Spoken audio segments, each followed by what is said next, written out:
Let's call the Center County Board of Commissioners for Tuesday, October 10th to order at 10 o'clock. Those who are able, please rise for the Pledge of Allegiance. I pledge allegiance to the flag of the United States of America and to the republic for which it stands, one nation, under God, indivisible, with liberty and justice for all. All right. If we have any public comment, now is the reserved time. I'm thinking we probably don't. Any additions to the agenda from either commissioner? All right. Any changes to the meeting minutes? No. All right.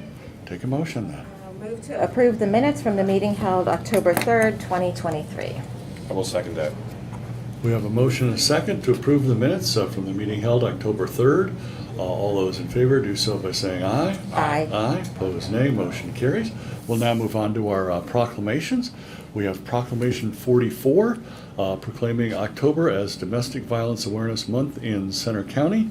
And we have Jennifer, and it's only 3 letters, but Ina. Okay, I was like, is it Eva? Is it Ina? Okay, so we have Jennifer and Ina here. Well, why don't you come on up to the seats here at the side? It works better for the video. Sure. Get the comfy seats today. And I believe the color of the month for you is purple. It is. If you couldn't tell by our flyers, All I right, tried to dig out whatever purple I had. I'm like, this is as close as I can get. Tie. There you go. It's like Exactly it's from Shindig right. Alley up in Phillipsburg. So There it's you nearly go. as old as I am. It's perfect. So good morning, everyone. My name is Jennifer Pensick, and I'm the Executive Director of Center Safe. This is Ina Foreman, who is the Outreach and Education Manager of Center Safe. And I just want to thank the commissioners for honoring October as National Domestic Violence Awareness Month.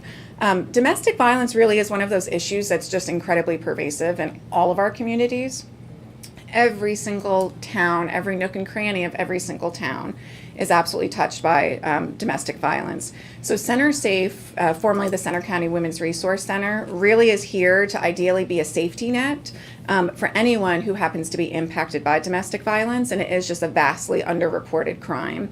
And the theme of this month is everyone knows someone, because we all do know someone. We might not think that we do, but we absolutely do. So Center Safe is here to provide free, professional, and confidential support for those in Center County who are impacted by things like domestic violence, sexual assault, and stalking. In fact, in 2022 alone, we supported more than 900 victims of domestic violence throughout the county. People may wonder what keeps victims in abusive relationships, but we really have to acknowledge the power that abusers often have over victims and even over bystanders. Because the question also is, well, what keeps neighbors, what keeps family, friends, when they see something, what keeps them from actually intervening and doing something? And there is a lot. Domestic violence is the willful intimidation, physical assault, battery, sexual assault, and other abusive behavior that really is part of a systematic pattern of power and control that's perpetrated by one intimate partner against another. It includes physical violence, sexual violence, threats, economic, emotional, and psychological abuse, and the frequency and severity really do vary drastically. In the United States, more than 10 million adults experience domestic violence every year. If each of those adults experienced only one incidence of violence, an adult in the U.S. would experience violence every 3 seconds. However, because domestic violence is a pattern, many experience repeated acts of abuse annually, so an incident of abuse actually happens far more frequently than once every 3 seconds. Domestic violence, like I said, is in every community. It affects people of all backgrounds, all identities. Physical violence is often accompanied by emotionally abusive and controlling behavior, again, as part of a much larger and systematic pattern of dominance and control. Domestic violence results in various layers of trauma and even death.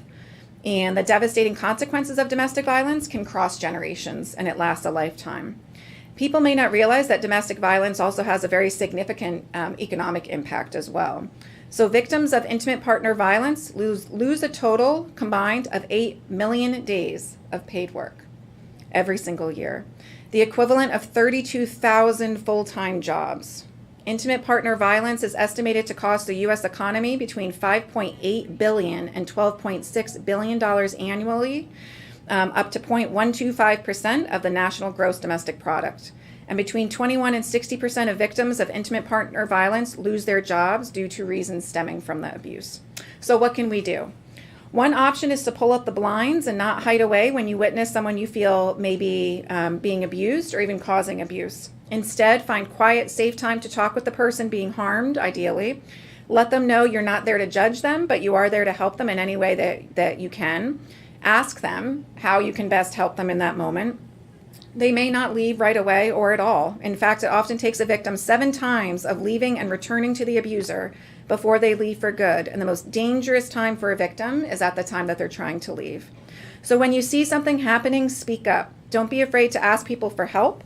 No, Center Safe is here to help you.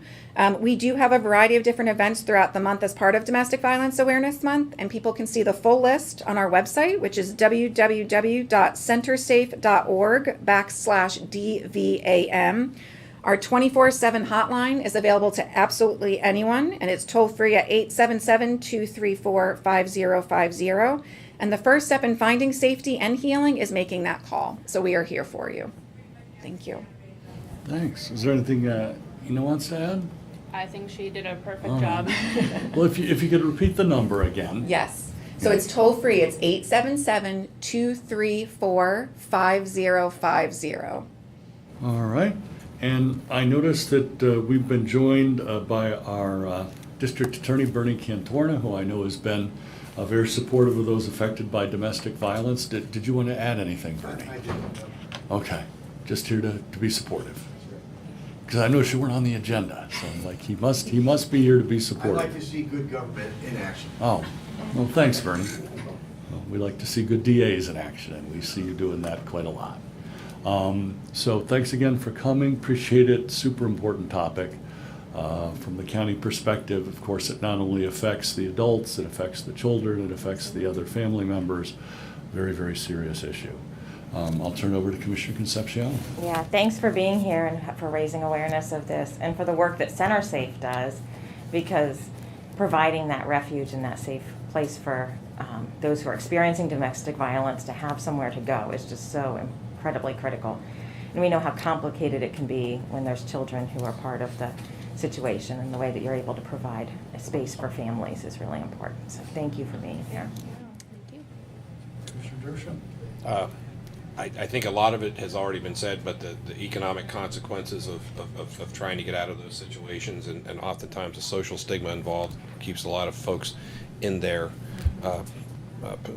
conditions. And I'm just very grateful that your organization is there to provide a safety valve for those who choose to get help. And I think we've all known somebody or have been exposed to somebody in the trials of this situation, and I'm just very thankful that you're there to help. And it's my pleasure to support your efforts here this morning.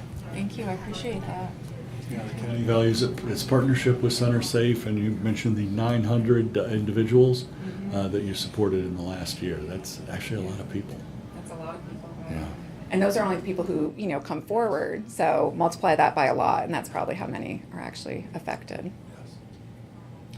Thank you so much for coming, and you. I think we'll move forward here with adopting the proclamation, and then we'll present it to you. Wonderful. Thank you. So I will move to adopt Proclamation 44 of 2023, proclaiming October 2023 as Domestic Violence Awareness Month in Center County. We have a motion and a second to adopt proclamation number 44, proclaiming October as Domestic Violence Awareness Month in Center County. All those in favor do so by saying aye. Aye. Aye. Opposed, nay. Motion carries. Come on up and we'll present the proclamation. Take a photo for the county's social media page.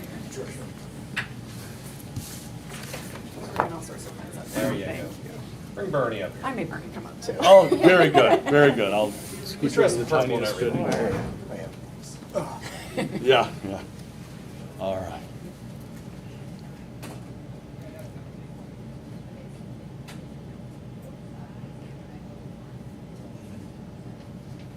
Thank Good. you. The news stations have good B-roll? Okay. Thank you for coming. Very good. Thank you. Thanks for coming, appreciate it.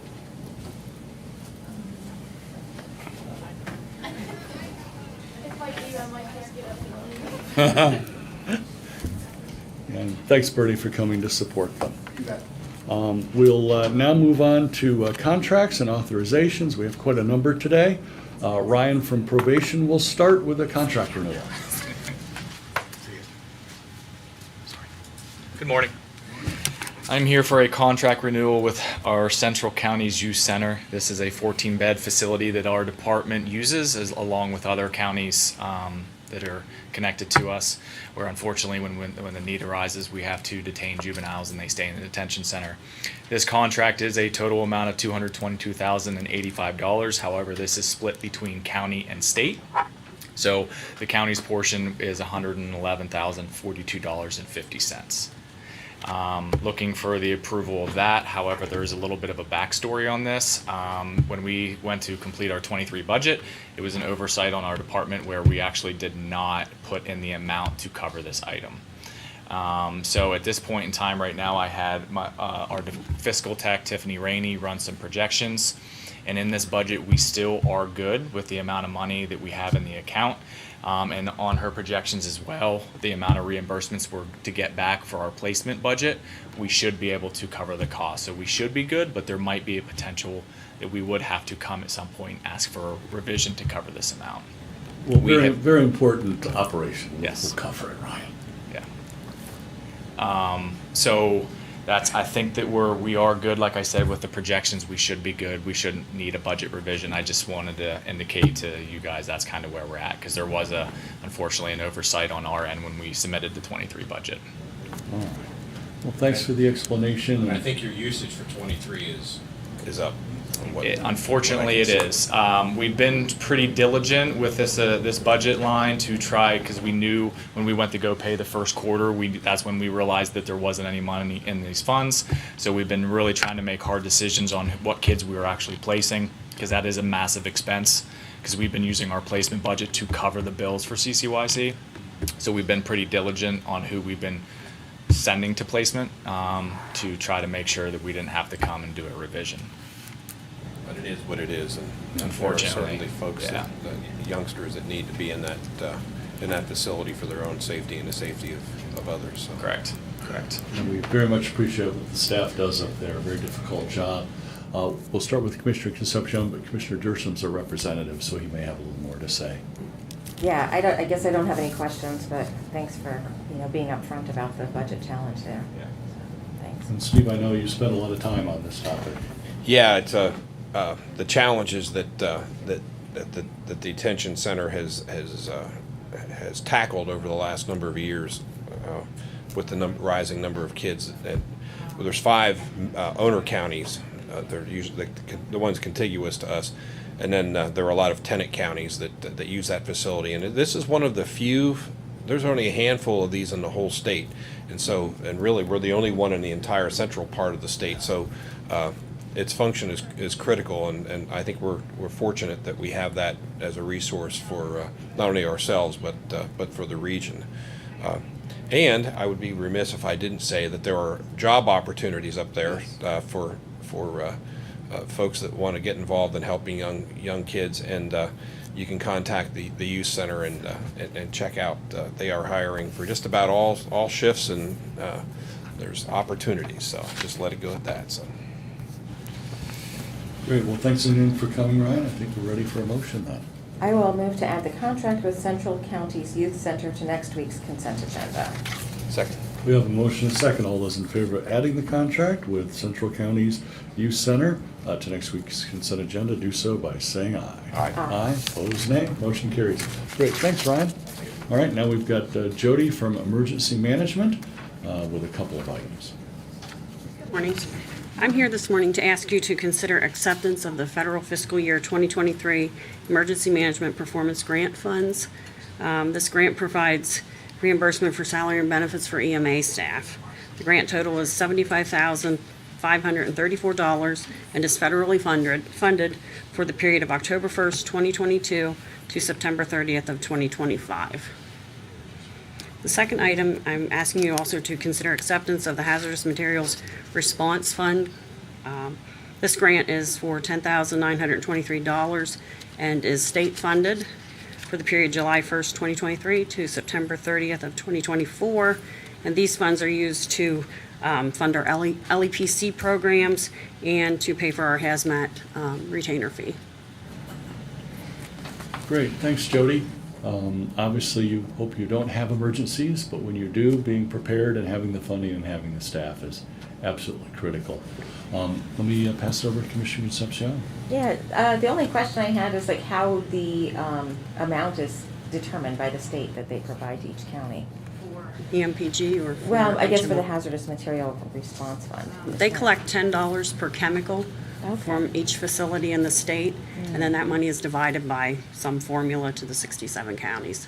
Not sure what that formula is, but, Okay, and I know we are thank you. $4,000 lower than last year, Oh, okay. so. All right, Steve, any questions? We're good. Thank you. Great. All right, well, thanks for coming, and I think we're ready for a motion then. I'll move to approve the Emergency Management Agency items 1 and 2. All right, we have a motion and a second. All those in favor of approving the 2 items for emergency management, do so by saying aye. Aye. Aye. Opposed, nay. Motion carries. Great. Thanks, Jody. All right, now we have Chris from Planning and Community Development with memorandum of understanding for a final land development plan, and I believe you probably have at least one slide. I see one. Thank you and good morning. We do have one memorandum of understanding on the agenda for today. Just as a real quick reminder, the memorandum of understanding, or MOU for short, in this case is a 2-party agreement between the developer and the county, whereby the developer will reimburse the county's engineers' costs associated with the processing, reviewing, inspecting, and approving the engineering details as part of the plan. The MOU that's being presented today is a final submission. It's going to show a 6,120 square foot building expansion to the existing operations and maintenance building, which is used to support the Sandy Ridge Wind Farm.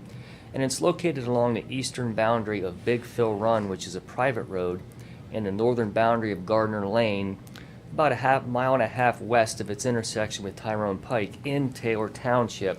And this is at the real far end of the county in Taylor Township. And this was part of the overall Sandy Ridge Wind Farm. The Phase 2, which was conditionally approved and brought before the County Planning Commission in September of 2021, shows the 4 proposed wind turbines, and what's supposed to be green were the 9 existing, which were Phase 1. And there's an existing O&M operations and maintenance building that was constructed as part of Phase 1 back in 2012.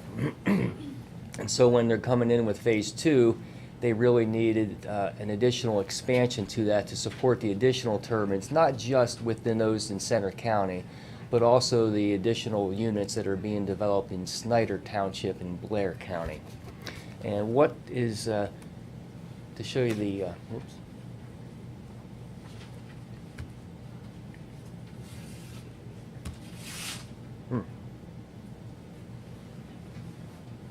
Not going to the next slide. It is not.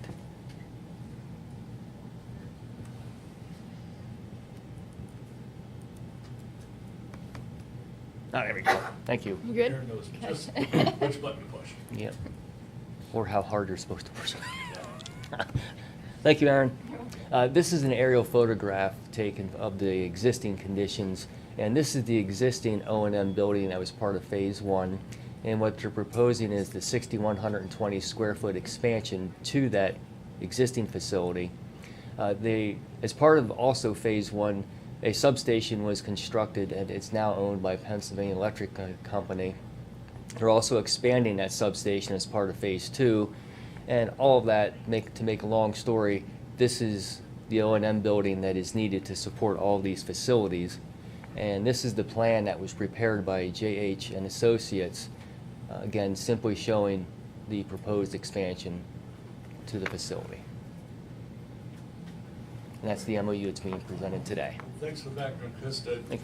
I believe this is actually relatively close to the highest point in Center County as well.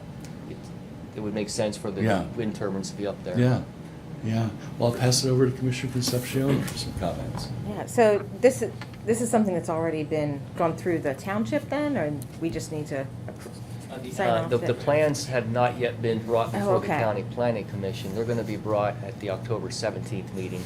This is okay. simply a component of the plan to make sure that the developer pays the county's engineers Oh, I time for see. reviewing the plan. Thank you, okay. Just a quick, do you have an idea about what the energy production capability of this system is? I do not. And I don't know if it's in kilowatts, megawatts. I don't know how they It is. It's in the megawatt I'm sure. range. I was just curious. All right. Great. Unless there's any other comments from the Commissioner, any questions from the press on this one? Do you know, is this refurbishing existing or expanding existing, or kind of what Steve was saying, are they producing more energy now and need more facilities, do you know? They are going back and they have replaced some of the existing towers to make them taller, which would then generate additional megawatt energy. So some of the existing towers have been replaced in the exact same footprint, same dimensions, except they just went higher. And of course, with that, they also secured FAA approval for going higher than the original, or the first phase, I should say. Thank you. Any other questions from the press? No? All right, I think we're ready for a motion then. So I will move to add the memorandum of understanding for the Sandy Ridge 2 operations and maintenance building expansion to next week's consent agenda. I will second that.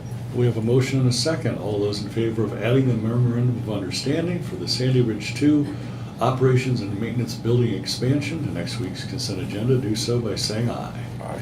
Aye. Opposed, nay. Motion carries. Great. Thanks, Chris. Thank you. And thanks, Aaron, for knowing which button to push. We'll move on to Beth in the Elections Department. I believe we're receiving a state grant for only the second time in 223 years to help fund elections. Yes, I'm here this morning to ask for your consideration to approve the acceptance of the Election Integrity Grant Program funds. The grant total for this year was $529,688, and from the state, and that will run from August 9th of 2023 through June 30th of 2024. And I don't foresee us having any problem expending these funds. We expended all the funds that we received last year in a timely manner, and that was $540,000. The reason for the decline was for the list maintenance that had occurred last January. We had removed some voters from our roll, and the monies we receive are based on our voter registration totals. And again, we would like to thank the state legislature for this grant from the Commonwealth of Pennsylvania. I believe it's only the second time we've received funding Correct. from the Commonwealth to help Commonwealth-wide to all the counties. Correct. To cover the costs of administering elections, which are very important, but it's becoming a significant amount of money. Commissioner Concepcion, any questions or comments? Yeah, no questions, but glad that this money is coming in, and it'll help us recruit paid staff to help us run elections, so that we've got enough people who are there, either at the polls or helping with the ballot counting process. So, thank you. Commissioner Gershon? And the election board, I presume, has followed all the guidelines required by the grant. Correct. We have submitted all the forms for last year, and they did sign off on that in September. So that last year's grant was completed and closed. So we're on track for this year as well. Okay, thank All right, good double check there, Steve. All right, unless there's anything else, I think we'll take a motion. I will move to approve the acceptance of the Election Integrity Grant Program funds. Second. We have a motion and a second to approve the acceptance of the Election Integrity Grant Program funds. All those in favor do so by saying aye. Aye. Opposed, nay. Motion carries. Gary, you've got a question. Are you doing any possible contingency plans now if the primary election next year is moved? We are definitely working on that. I've reached out to the Penn Stater to find their availability for the two proposed dates.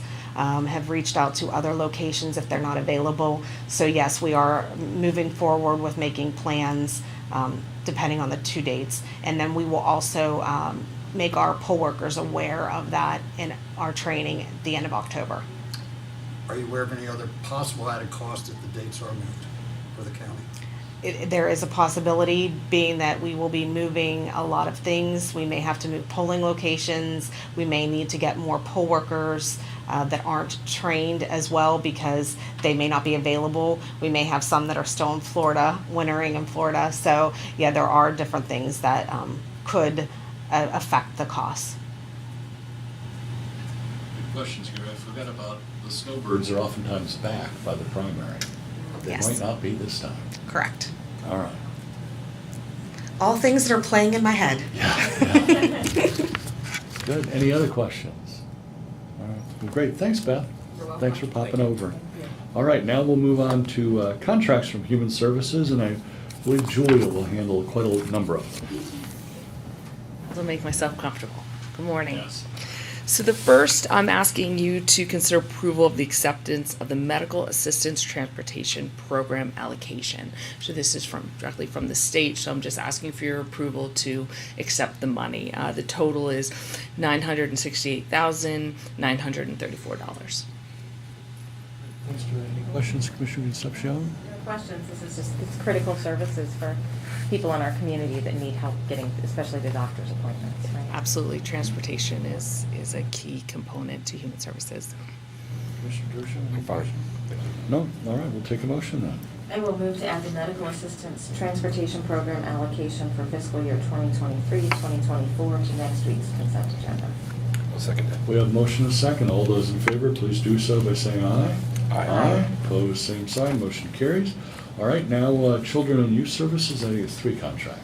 Sure. So the first is an interagency operational agreement. This is involving both Children and Youth Services and County Mental Health. And what it's asking for is your approval for us to sign off on the operational agreement, which is basically the county confirming that they will follow the child abuse protocol that's been put in place. So it's Children and Youth saying they agree and will follow the protocol, and Mental Health saying they agree and follow the protocol. All right, so a couple different county departments involved. Any questions, Commissioner Dershowitz? I just want to say thank you for working with the Child Advocacy Center. I think that that's an incredible resource for our community, and I think it really makes a big difference in the investigation of these types of incidents, and really makes it a better process for the child to go through. Yes, it absolutely provides that collaborative opportunity for law enforcement, district attorney, children and youth, mental health, to all work together. And in a space that's more comfortable for the child, too. Most importantly, yes. Great, great. It looks like we're ready for a motion now. I move to approve the Center County Interagency Operational Agreement for Child Abuse Investigations. I will second that. We have a motion and a second. All those in favor of approving the Center County Interagency Operational Agreement for Child Abuse Investigations do so by saying aye. Aye. Aye. Opposed, nay. Motion carries. All right, and then the other couple. Sure. So items 2 and 3 are both contract renewals to provide foster care residential services to dependent and delinquent youth. So the first is with the Youth Service Bureau for $1,781,427, and then the second is with Kids Peace National Centers Incorporated, and that contract total is $5,000. I Or think it's sorry, 50, 15,000. yeah. Sorry. Keep doing that, Julia. That'll Yeah, reduce the sorry, cost. county share's That's good. 10,000, That's so, good. Yeah, yeah. yeah. All right.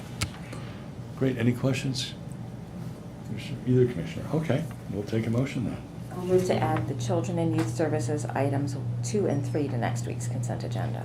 Well, second. We have a motion and a second. All those in favor of adding the 2 Children and Youth Services items to next week's consent agenda do so by saying aye. Aye. Opposed, nay. Motion carries. And I think you have 8 contracts for mental health, intellectual disability, early intervention, drug and alcohol. I do. So the first is with Brockerhoff Housing Corporation, and that's to allow for Brockerhop Housing Corporation to do rep payee services for individuals on both the mental health and the intellectual disability side, and that these folks need a responsible individual to help them manage their funds. So we currently serve about 20 people in this service, and the contract total for the county match is $871. All right. Keep rolling. Okay, so the second is with Oasis Life Care LLC, and this is one of the mental health outpatient providers that the county contracts with. So the county match total for Oasis Life Care is $992. So then contract addendums are number 3, 4, and 5 are all contract addendums which allow for mental health to increase the contracted services for last year so that we can give them some additional money for services. Part of the block grant that you explained. Correct, yes. privately. And that's with the Youth Service Bureau, Crossroads Counseling Incorporated, and Peer Star LLC. All right. And then number 6 is a letter of agreement with Care for People Plus Incorporated, and that's to provide services including home community-based services, homemaker chore services, transportation, medical environment services for individuals served through Intellectual Disabilities Department. And the county match for that is $2,374. Number 7 is a Triennial Supports Coordination Organization Qualification application. And so what this application does, we submit it to the state so that they can ensure that the staff and supervisors meet the qualifications to deliver sports coordination services as defined by the regulations. Let's see a lot of 3-year contracts, but here's one. Yes, that is a 3-year, thank you. Thankfully, Yeah. it is a 3-year contract because that's a labor intensive. So the final thing I have for you this morning is a MOU, and this MOU is with Center County Anti-Threat Team. This is a collaboration with law enforcement agencies and community organizations. The goal is to work in advance of potential situations and try to mitigate them before they can escalate. And our county mental health is part of the team. Great, thanks. Well, that's 8 different items. Any questions or comments, Commissioner Concepcion? Not at this time, thank you. Commissioner Dershowitz? We're here. All right, we'll take a motion then. I will move to add the MHIDEI DNA items 1 through 8 to next week's consent agenda. Second. We have a motion and a second to add the 8 items for MHIDEI drug and alcohol to next week's consent agenda. All those in favor do so by saying aye. Aye. Aye. Opposed, nay. Motion carries. We actually do not have a consent agenda today. Thanks, Julia. I believe everything we approved last week was kind of immediate. We do have a CNET request that John will cover. Good morning, Commissioners. For your consideration is the sponsorship for the taping of the Center County League of Women Voters Candidates Nights. There are 2, October 24th and October 26th. They will be held in the State College Borough Council Chamber at 7 p.m. on both nights. These sponsorships do not go against the county's limit for programming, so it does not go against our allotment, and sponsorship is recommended for approval. Well, that sounds good. Any questions, Commissioner Concepcion? No, I think, this is a really good service to the community to be able to view these forums, so. Good. All right, take a motion then. I will move to approve the CNET sponsorship of Center County League of Women Voter Candidates Night. We have a motion and a second to approve the CNET sponsorship of the Center County League of Women Voters Candidates Night. All those in favor do so by saying aye. Aye. Aye. Opposed, nay. Motion carries. And we have a slightly smaller than average check run, which Commissioner Concepcion will cover. Yeah, so the check that I'm going to pull out for today is the check for Center for Community Resources, and they provide intellectual disability services in our community. And with that, I will move to approve the check run dated October 6, 2023. We have a motion and a second. All those in favor of approving the October 6th check run, do so by saying aye. Aye. Aye. Opposed, nay. Motion carries. And John, I believe we do have administrator's report, but I think is Julia handling this one? Yes, so this will be part 2 of our budget funding series, given that we're going into budget season. If you recall, last week we had a presentation on the Human Services Block Grant, and today's segment will be on needs-based budgeting in the Children and Youth Services Department. Well, back up, Julia. Good morning. Good morning. So, needs-based plan and budget. So, Children and Youth Services just submitted their plan, and they submitted their plan for fiscal year 24-25. So, the way the needs-based budget works is that currently we are in fiscal year 23-24, and that's will be when you're starting the plan, that's referred to as implementation year. So you have the year that you just completed, which would have been for this year 22-23. So what Children and Youth Services does is it looks at their actuals. And with the needs-based, when they look at the actuals, they're looking to see, obviously where they landed, but also if there are any overages or deficits. So the flexibility comes from the state at this time, and pretty much this time only, they're able to move funds. So this year they moved some funding around within their allocation so that they could pay for some overages and some placement costs that they had not planned for. So what ends up happening is that you have the different fiscal years, and so the trick is to look at where you are at, where you think you're going to be next year, and then where you plan for to be the following year. So it's really, the plan in of itself is very data driven, because you're not really sure where you're going to land, and so you rely a lot on projections and trend data. Right, so what's the 3-year trend, what's the 5-year trend, and then you use that to project. The way the funding works in needs-based is it's a combination of state and federal and county match. So different programs can come in with different match levels. So for example, salary and benefits is at 80% state to a county percent 20. That's the match level. But then you look at some of the things like evidence-based programming, and then that's a 95 state to a 5% county match. So those matches can change depend on what you're asking for funding for. So when it all comes down to the bottom line, it's about a 80-20 split with all those differing match components between the state and the federal government and the county, to a 80% state federal to the 20% county match. The plan itself is in 2 parts. So there's a narrative complement, and then there's a fiscal part. The narrative complement looks at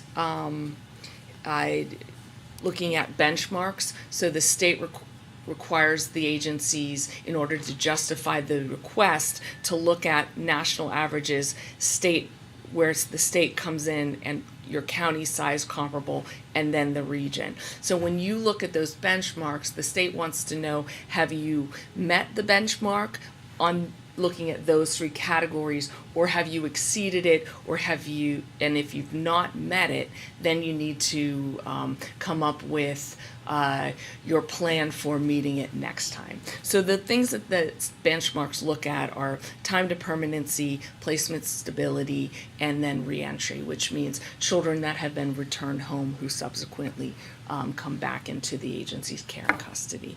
I can tell you that in looking at the 24-25 budget and reading where those benchmarks hit, the only benchmark that Children and Youth Services did not meet or exceed was in time to permanency. However, the reasoning for the time to permanency is the state's expectation is that within 12 months of placement that a child will receive, or the child will obtain permanency. In Center County, there's a lot of provider services that are put in place. We call it front-loading services, hopefully to not end up with children in care. That's reflected in the fact that Children and Youth Services here in Center County has a much smaller number of children in the care and custody as compared to other fourth-class counties within the state. In fact, it's significantly lower. But what that does is when you're putting a lot of services up front and helping the families who might need, are in crisis, and you're able to help them immediately, what that means is potentially the cases that tend to have families that children come into the care and custody of the agency are much more complex because services haven't been able to divert that. So that then can potentially, with a more complex case, carry over into not necessarily meeting the desired outcome for time to permanency. So as I said, and then the fiscal component, the fiscal component looks at it's per child. So when the caseworkers are looking at planning ahead, they're looking at where do I believe these children to be, not necessarily next year, but in 2 years, or do we what's been our 3 or 5 year average on placement rates so that we can look at how many additional children do we believe will coming into the care and custody and in which type of placement, because obviously your more structured placements and ones that are an institution are much more expensive than a child coming into foster care. And so that's done per child, and those like I said, it's highly labor intensive to project and justify your ask. And then the state will look at it. It goes through several different folks at the state level to review it. They ask questions and then finally approve your final plan. So for the folks at home, Children and Youth is one of the 2 largest county departments by actual finances that flow through that department, and their budget is as complex as it sounds. Yes, as are the revenues. Yes. Very complex. But we would definitely like to thank the staff of Children and Youth, all of the different nonprofits that we partner with to help the children, and of course, as Steve is bound to mention, we're always hiring in that department, and always looking for good people. You can make a huge difference in children's lives. So I don't know if Commissioner Concepcion had any comments on the report? Well, to piggyback on that we're always hiring in that department, we're also looking for foster families. Yes, And that's thank you. to make sure that children have safe placements when needed. We need more foster families at this time, right? And safe placements in their community, right? So these children have to give up so much. The last thing we want them to have to give up as well as their community. And you have classes available for anyone who may be interested in becoming a foster parent. We do in the agency. That's a simple call to Children and Youth Services and express your interest. And even if you just want to talk to somebody about what it's like or ask questions, they're there to answer those questions as well. Thank you. Commissioner Dershowitz? I'm good. All I think it's probably been said. right. Very good. Thanks. Well, thanks, Julie. We appreciate it. And of course, lots of assistance needed from the community for the Children and Youth Department. All right, we'll move on then to reports and announcements. I believe Steve does have a voter registration report for us. I do. This morning, we have 100,141 registered voters in Center County. That's up 64 from last report.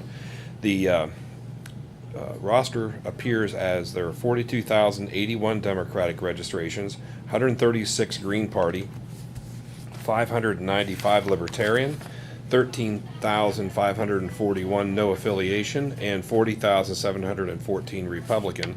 And when you add the 3,074 all others, you get the 100,141 number. I'd like to highlight of the 3,174 smaller parties, I'd like to highlight the Campbell Party. And the Campbell Party has 1 registered voter here in Center County. Soup, are they Scottish? Doesn't really indicate. Okay. It's Campbell. All right. Campbell. Okay. So, anyways, we'd like to recognize them and thank them for everything that they do. The other part of the report reveals that in precinct number 30 in State College East Central 3, which votes at the Friends Meeting House, in the last election, we had a total registered voter complement of 544 voters. There were 29 votes cast, which led to a percentage voter turnout of 5.33%. So I want to thank all the folks that make it happen at Precinct 30 and look forward to seeing you very soon. Yeah, it's a heavily student precinct, as I remember. All right. Great. John, do we have any executive sessions to report or hold? No executive sessions to report or hold. All right. And for our public meeting schedule, we have a Board of Commissioners work session at 11, and then Board of Commissioners budget work sessions at 1:30 and 2:30. And then on Monday the 16th, we have Board of Commissioners budget work sessions at 1 o'clock, 1:30, and 2:30. And then next week, Tuesday, we have Board of Commissioners meeting at 10 o'clock and Board of Commissioners budget work sessions at 2:30 and 3:30. We'll take questions from the press at this point. We're good? All right. Well, thanks again for coming. Appreciate that. Unless there's anything else for the good of the order, I think we can adjourn. Second. We have a motion and a second to adjourn at 10:46. All those in favor do so by saying aye. Aye. Aye. Opposed, nay. Motion carries. Great. Thanks, everyone.